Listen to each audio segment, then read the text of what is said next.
People are eating, thinking it'll nourish their life. It's not doing much to them except filling them up. Nothing much. If the nutrients do not have necessary iron, vitamin A, C, D, B6, B12, folate, iron, all these things, you become far more susceptible. In 1930s, what one orange would give you, today you need to eat 8 oranges. Okay, I will take more pills, more pills, more pills. It's not going to work like that.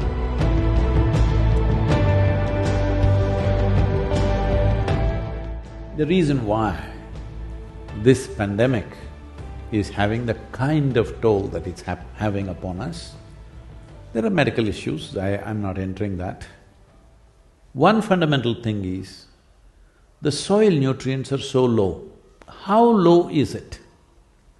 The soil depletion, I'm only talking about United States. The soil depletion in United States has led to 21% drop in vitamin A in all the fruits, vegetables and everything else that you're eating. 30% drop in vitamin C, 37% drop in iron levels, 27% drop in calcium levels. The things that today you all think is very healthy to eat salads and stuff, the spinach, what is your favorite leaf? The lettuce and tomatoes and other things which you normally use in your salad. From the early 20th century, what level of nutrients they had and what they have today is only 10% left, 90% lower than what it was in early 20th century. So you're largely eating water sacks without much nutrient in it. If we had that level of nutrition, our ability to… not 100%, but our ability to counter this would have been different. We would be at a different level of immunity that it wouldn't be such a scare. So many people need not die. I'm saying over 6 million people have died in the world. United States alone is nearly 900,000 now. Just United States alone is nearing 900,000 number of deaths. The nutrient studies across the world are showing the nutrient depletion in the food across the world is so significant, it's tragic that we are eating something thinking it is food that nourishes us, but actually it has nothing. The question is not even… I'm not even going to the place of fertilizers, pesticides, herbicides, I'm not even going there about… that is outright poisoning, all right? I am talking about depletion of food. That itself is tragic. People are eating, thinking it'll nourish their life. It's not doing much to them except filling them up. Nothing much. And that is one reason why we have to fear the pandemics.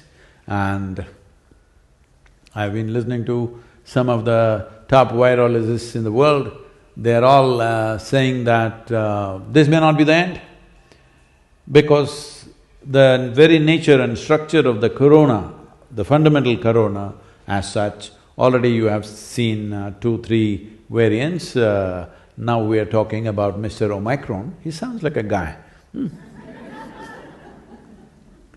So, they are saying far more virulent and far more capable viruses can easily develop with a small rejig in their basic structure, and they're very much capable of doing that any moment. So that is what every government fears, that is what every scientist fears, and that should be the concern of every citizen. But in all this, soil has a significant role. Let's come to the food that we eat. If the nutrients do not have necessary iron, vitamin A, D, C, D, B6, B12, folate, iron, all these things, you become far more susceptible to any kind of respiratory infection is a well-established fact.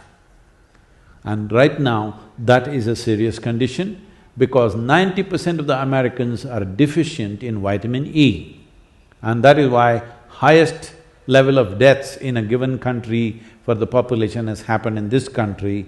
For 350 million people, nearly 1 million people are dead. This is the highest in the world.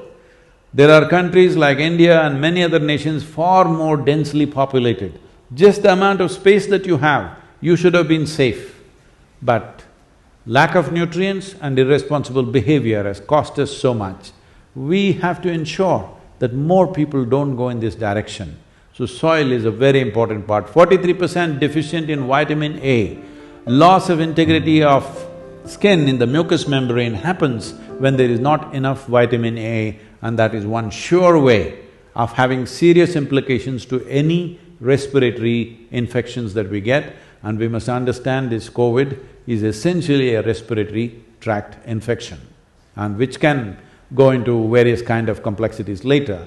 39% are deficient. 39% of the United States citizens are deficient in vitamin C. And this is very vital for the antibody production, your vitamin C. Okay, I will take more pills, more pills, more pills. It's not going to work like that. The food should have it. They're saying, in 1930s, what one orange would give you, today you need to eat 8 oranges. Has anybody eaten 8 oranges in a day, any time? You ate? Okay. They are working on an orange farm. Okay. Eating 8 oranges a day is not a possibility for most human beings. One orange, what it would give you, today it takes 8. So, considering all this, soil is an unfolding disaster for everybody. I was talking to the WFP director who is from United States. He said, last year we spent $9 billion distributing food in Africa to starved populations. This year, our budget has to go up at least by $4 to $6 billion. Otherwise, we cannot fulfill this, because the number of famines we're expecting in many parts of Africa is so high. And he said, people thinking that this will only happen to Africa or Asia is unfortunately not true. That he's saying by 2035, there could be severe famines in Chicago and Illinois region, because the soil conditions have depleted so badly, it can easily happen. Oh, we will transport all the food from here to there to here. No, when there is food shortage, no truck is going to reach its destination, people are going to loot it on the way. Hello? Yes or no? You orange eaters tell me, will the Florida oranges, will you let it go to Canada?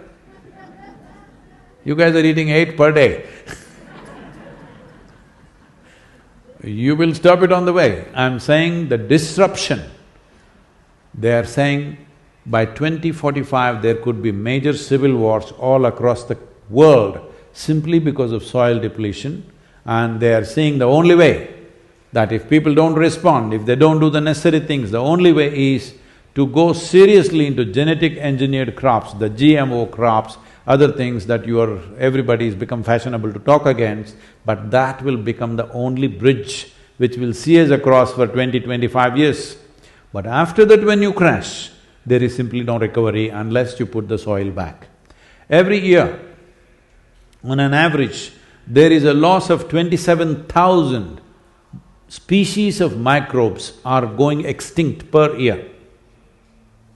So if we let this go as it is for another 25 to 40 years, after that recovery will take anywhere between 150 to 200 years. If we act now, if we change the policies now and begin to act in the next 10 to 15 years' time, in 25 years' time we can turn this situation around. I feel this is a fundamental responsibility that we owe to ourselves and to future generations on this planet. What do you think?